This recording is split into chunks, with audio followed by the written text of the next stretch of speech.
mucho más complicado. Correcto. Sobre todo en una sociedad todavía polarizada y sin acuerdos ideológicos básicos.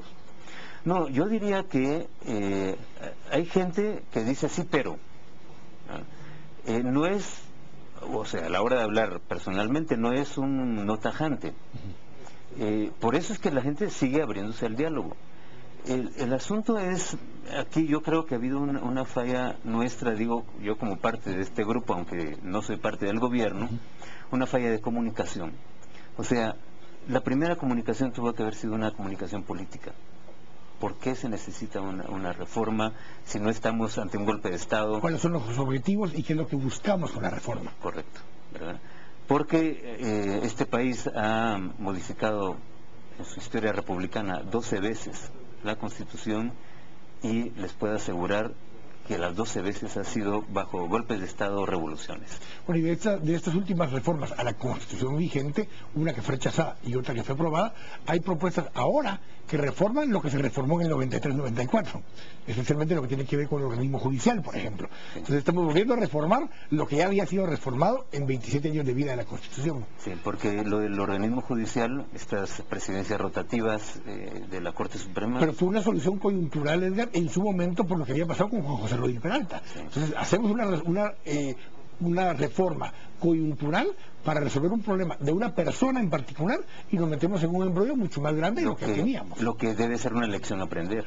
O sea, si tocas la Constitución, si tocas la ley máxima de la nación, no puede ser ni por razones coyunturales ni por razones personales. O sea, el país, todo mundo lo paga muy caro. Entonces, si vamos a hacer una reforma de la Constitución, tiene que ser pensando en la nación, en los intereses generales, en el bien común y en el largo plazo. Hay dos temas que generan mucha discusión. El tema justamente indígena. Si ves a las reformas en sí, casi que está solo en el artículo 2.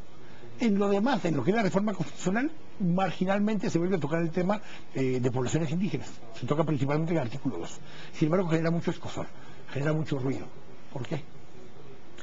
Mira, primero somos una sociedad, hay que decirlo, racista. Tendemos a negar al otro, al que es diferente a nosotros. Y esa división, que es una división de raíz en la construcción de esta nación, tenemos que superarla, y superarla bien, porque si no la superamos bien, veámonos en el espejo de los Balcanes. Son cosas terribles. O sea, la guerra civil es nada. Entonces, yo lo que he dicho siempre es, los pueblos indígenas, sabiamente, están tocando la puerta del Estado, están tocando la puerta de la sociedad. Y si no se las abrimos, la van a votar, más temprano que tarde.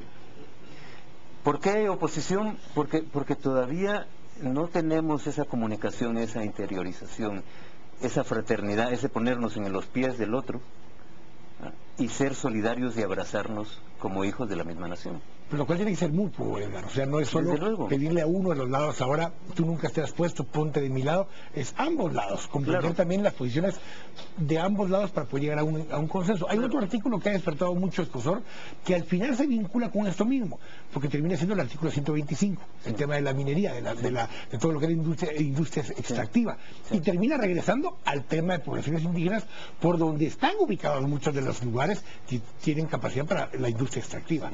Genera ruido. Sí. Pero genera ruido, y ahora el mismo ministro de Energía y Minas dice, bueno, pero yo propongo que incluso podamos crear una empresa estatal. Sí. Cuando el artículo 125 casi limita, unos dicen, bueno, avanza, porque permite hasta el 40%. Yo siempre dije, al usar la palabra hasta, estamos limitando, que es hasta el 40% que puede ser dueño del Estado de una industria minera. Sí. No tenemos ni siquiera claro qué queremos en ese tema. Sí tenemos claro, mira. No tenemos claro como Estado, como nación. Sí. Tal vez ustedes que lo están proponiendo lo tenían claro, pero como nación no nos ponemos de acuerdo. Mira, déjame un segundo para regresar sobre el tema indígena. Es que la relación entre ladinos, mestizos, criollos e indígenas no ha sido una relación simétrica. Si yo quiero tener la comprensión de mi hermano indígena, no puedo esperar la misma relación recíproca, porque ellos han estado en condición de desigualdad, de pérdida de oportunidades. Hay un problema de relaciones de poder. Así es, y tenemos que emparejar ese terreno para que podamos esperar una actitud igualmente correspondiente de ellos. Démonos el chance, ese es un poco el mensaje. Ahora, respecto de los recursos naturales, aquí el tema es de doble sentido. Aquí el tema es un tema de soberanía, no es un tema ideológico. Es que mira, los estados más capitalistas, más liberales del mundo se han construido, se han levantado sobre esa riqueza. Cuando están bien, y lo vemos en Inglaterra, y lo vemos en Alemania, y lo vemos en Francia, cuando esas empresas públicas ya se arriesgaron, hicieron unas inversiones de capital enormes, están bollantes, las privatizan. Y cuando quiebran las privatizaciones, las nacionalizan, ¿verdad? Bueno, aquí no estamos en una situación de esa, pero hay un derecho, yo no diría hasta cuánto por ciento, hay un derecho del Estado de utilizar sus recursos en beneficio de su comunidad. Porque si no, te voy a decir dos cosas. El Estado no puede cumplir su deber, que es el bien común, ni puede cumplir sus deberes. Y en este caso, estamos hablando de una serie de reformas donde todo el mundo pide 4% o 6% para el organismo judicial, que es justo, 2% o 4% para el Ministerio Público, que es necesario.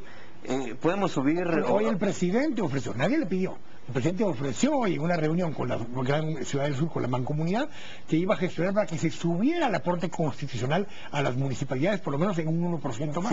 Sí, lo solicitó la NAM. Pero hoy él se los ofreció. Él dijo, vamos a hacer esa... No, ayer lo solicitó la NAM, te digo. No, pero el presidente hoy lo dijo, lo vamos a incluir. Ok. Bueno, entonces estamos hablando de aumentar los todo el mundo pide más. ¿Y de dónde va a salir? Claro. Ya no puede salir de más reforma tributaria, porque la clase media aquí está doblegada en la espina dorsal. Ya no puede salir del IVA. O sea, ¿de dónde va a salir más? Ya no puede salir de endeudamiento. Estamos ya llegando al umbral del endeudamiento de riesgo. Entonces, tenemos que hacer despertar nuestros recursos naturales.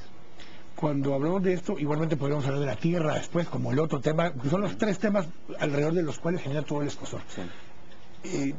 Rápidamente, porque ya estamos sobre el tiempo, la propuesta en todo caso llegará en el transcurso de las próximas 2 semanas al Congreso de la República para que pueda ser analizado y ahí pase por un proceso adicional de discusión en esa esfera más pública. Sí.